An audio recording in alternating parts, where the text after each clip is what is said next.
Hello, and welcome to episode 7 of Eros on Trial, my true crime series. Something rare happened last week.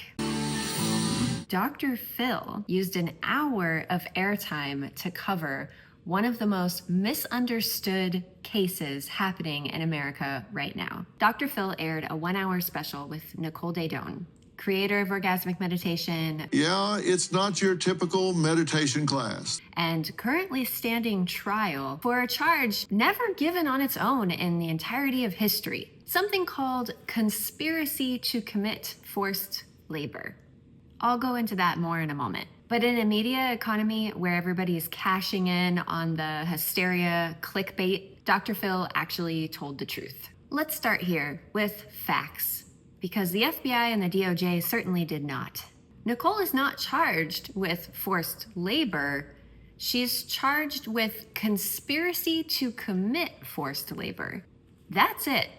No labor violations, no trafficking, just an idea, a story, a charge made up entirely of implication and vibes.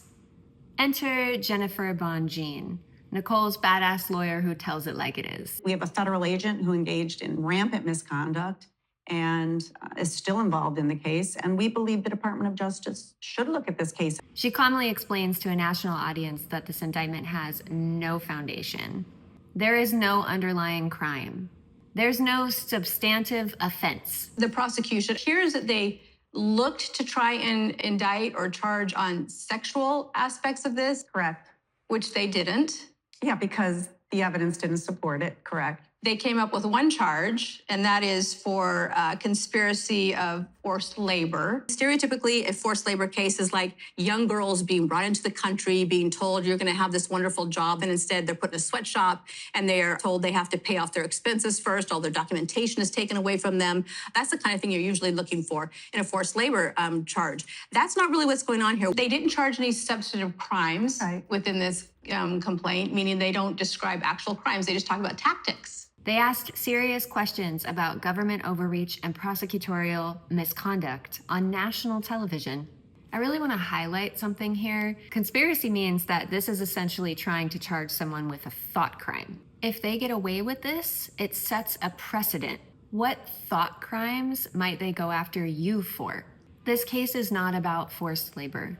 It's about a woman who built a practice that connected people, especially women, to their erotic nature. It's about a movement that didn't conform, that didn't collapse under shame, and that made people uncomfortable. So uncomfortable that the DOJ decided to manufacture a crime to make it stop. This is what real lawfare looks like. They couldn't find a law that Nicole broke, so they used conspiracy as a placeholder. They filled in the gaps with documentary clips, internet hearsay, and fabricated journals. And they banked on the public not looking too closely and the media doing what it does best, getting everybody obsessed with sensationalized narratives. So yeah, shout out to the last man standing on network TV who still knows what actual journalism looks like. He offered the chance for a fair and balanced perspective and for this woman to actually be heard. And right now, with how things are, that is radical. That concludes episode 7 of my Eros on Trial series. I will see you very soon for episode 8.